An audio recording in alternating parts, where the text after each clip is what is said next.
Where is Allah? Bismillah ar-Rahman ar-Rahim. One of the most foundational beliefs in Islam is understanding how Allah describes Himself. Yet, over a time, many deviated from the clear path of the Qur'an and the Sunnah, introducing philosophical idea foreign to the early generations. Among the most debated questions, where is Allah? Let's start it with section 1, the Qur'an's clarity and Allah's transcendence. Allah says, do you feel secure that He who is in the heaven would not cause the earth to swallow you? This verse and many others affirm that Allah is above His creation. The direction of transcendence, ulu, is clear, not metaphorical. Allah explicitly mentioned His rising over the throne in 7 places. First one, the most merciful is above the throne established. Second, indeed your Lord is Allah, who created the heavens and the earth. Then He rose over the throne. Third, it is Allah who created the heavens and the earth in 6 days. Then He rose over the throne. Fourth, Allah is He who created the heavens and the earth. Then He rose over the throne. Fifth, then He rose over the throne, the most merciful. Sixth one, who created the heavens and the earth. Then He rose over the throne. And finally, it is He who created the heavens and the earth. Then He rose over the throne. These are not vague, mutashabih, or symbolic. The language is direct.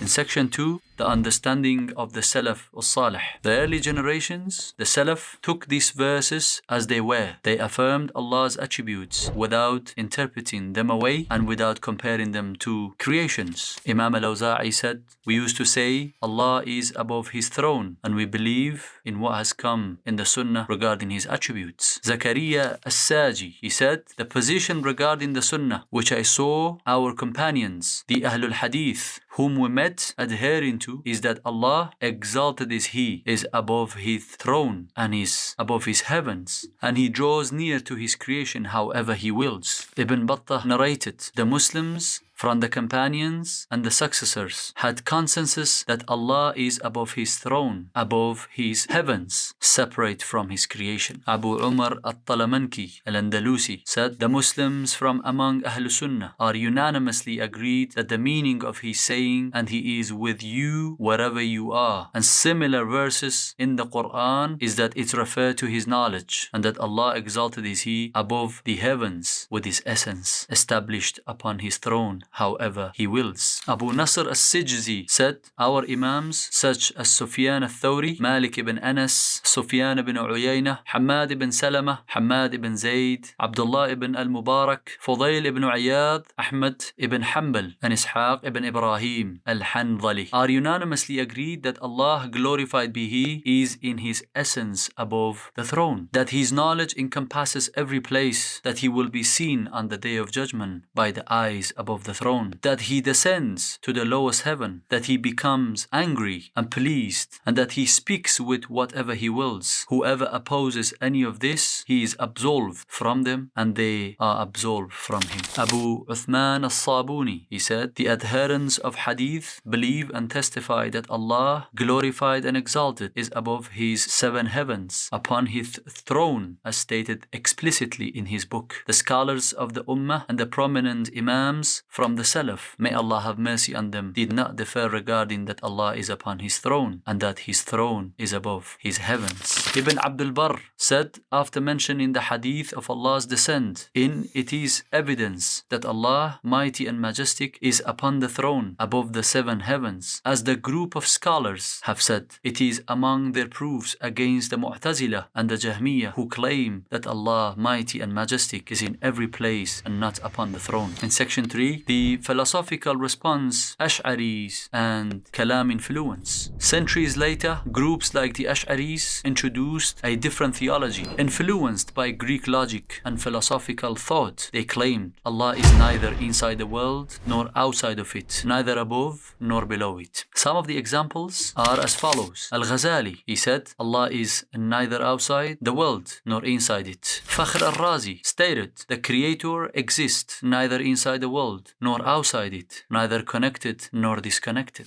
Al-Amidi equate, Allah is neither inside the world nor outside of it. These statements are logically incoherent and theologically dangerous because they lead to denying Allah's existence altogether. A'udhu billah. Section 4. Interpretations versus submissions. Some argued that verses about Allah's throne or being above must be interpreted metaphorically as sovereignty or power. For example, Al-Jurjani said the sitting appears from the text, but rational proofs forbids it, so it must be interpreted as sovereignty. But this approach subjects revelation to human reasoning, something the Salaf warn against repeatedly. One of the greatest issues in which the Ash'aris opposed the doctrine of the Salaf is the attribute of Allah's highness and his descriptions of being established above his throne in a manner befitting his majesty. Exalted is he. For they innovated the notion that he, glorified be he, is neither inside the world nor outside it, neither above nor below. Al-Dhahabi said, as for the third statement that later emerged, claiming that Allah the Exalted is neither within places nor outside of them, nor above his throne, neither connected to his creation nor separated from it, nor is his sanctified essence confined to any spatial dimension, rather he is separate from his creation, neither within direction nor outside of them, then this is something the mind cannot grasp nor understand. It contradicts the verses and the prophetic reports. So abandon these innovations and the view of these theologians, believing in Allah and what has come from Allah according to his intent. Entrust your matter to Allah. There is no power and no strength except with Allah. In section 5, the way forward. The correct belief, the belief of the Prophet, his companions, and the righteous predecessor is simple. Allah is above his creation, above the 7 heavens, above the throne, in a manner befitting his majesty, without comparison and without asking how. We affirm what Allah affirmed. We stop where the Salaf stopped. We reject the confusing path of speculative theology and return to the clarity of the revelation. This is the path of safety. My brothers and sisters, conclusion is, O Muslims, be aware of those who distort the attributes of Allah. Hold firmly to the creed of Ahl Sunnah wa Jama'ah based on the Qur'an, the authentic Sunnah, and the understanding of the righteous predecessor. May Allah Azza wa Jal keep our hearts firm upon the truth and protect us from the trial of misguidance. If this video benefited you, please like, share, subscribe to the channel. Visit wellda'wah.com for more authentic Islamic resource and articles. Don't forget to keep us in your dua. Jazakumullahu khairan. Assalamu alaikum wa rahmatullahi wa barakatuh.